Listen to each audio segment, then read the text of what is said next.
Good morning. Today we are continuing on with our research. So last week we talked about sources and citing those sources. Today we're going to start kind of diving into doing just some very basic research so that when we do our own, we have a little bit of practice with that.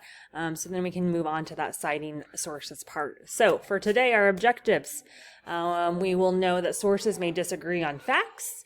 We will understand that facts can be checked using multiple sources to confirm that, and we will be able to confirm a fact by checking multiple sources. So just making sure that what we think is true, we're finding it in more than one place.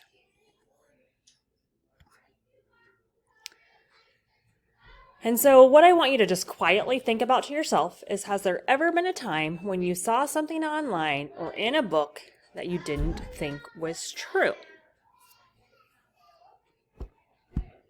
So now if you want to pause the video, this would be a great time to give some think time and then have a partner discussion. Okay, and then next thing to think about quietly to yourself. Has there ever been a time when you read a fictional story and wondered if some of it was based on a true fact or real events? So Ms. Eriks has a copy of a fictional book about crocodiles going to the dentist. Now, that we probably can easily determine would not necessarily be based on true fact or real events. But one of this year's Golden Sword books talks about crocodiles, or actually it's an alligator, but they're similar, and kind of the role birds play with them. So as we were reading this, the students often were wondering, I wonder if that really happens in real life.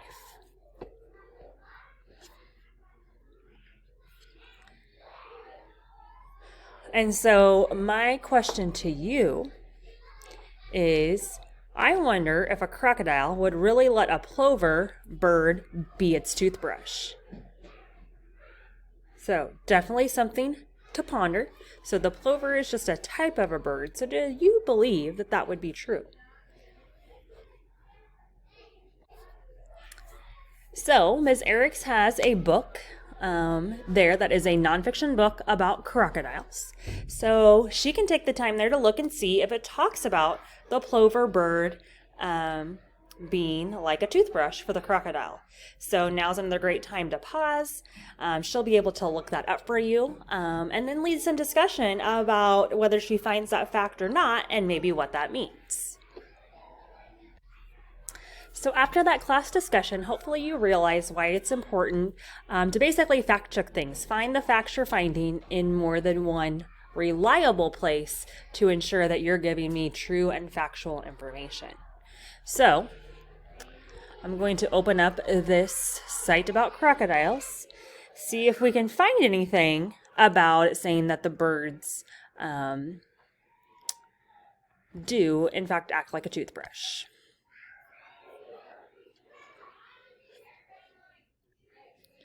Okay, so I would probably just be able to kind of skim this article to just get my brief yes or no answer to that. I also see a picture, and it's telling me right here the description of a bird that cleans the teeth of crocodiles, and a little bit more information. So I would definitely want to make sure that I read all of that to know. And then if I find that it says, oh yes, birds do act as toothbrushes, I would still want to find that in another source, because we looked in our nonfiction book and it didn't say anything about them acting as toothbrushes. So we would still want to verify that even though this site might say that it does, that still find it one more place, whether it's a book or a website, and be able to just verify that fact. So where we're headed now, each of you are going to be assigned a partner, and then you will be assigned a website or a database. So I'm just going to kind of preview that with you now. And so you can see here's how they're numbered. So whatever group number you are that Ms. Eriks tells you, that is the number that you should come and find.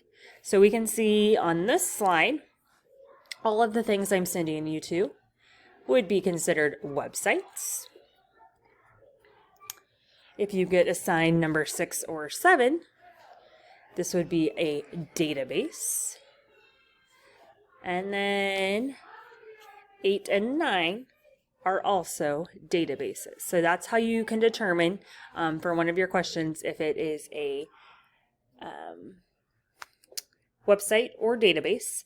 And then you're going to be answering the questions on a Google form. Okay, so that form is located here in Google Classroom. So I'm just going to preview the form so you know what you're doing.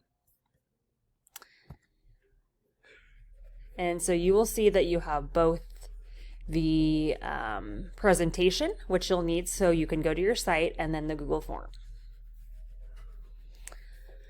So our Google form, you'll put your name, you'll tell me your partner's name, then you're going to tell me what your source was.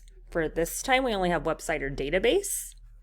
And then you're going to look at that source and tell me, did that source say that plovers eat food they find between the crocodile's teeth? Yes, no, or maybe.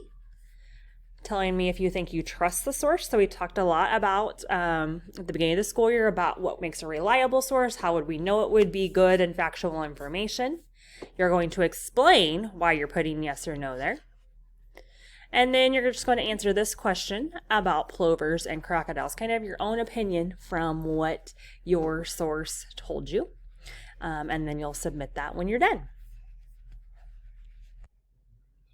All right, so after Ms. Eriks has assigned you your groups and you've gotten there and you know what your site is, then you can head to Google Classroom.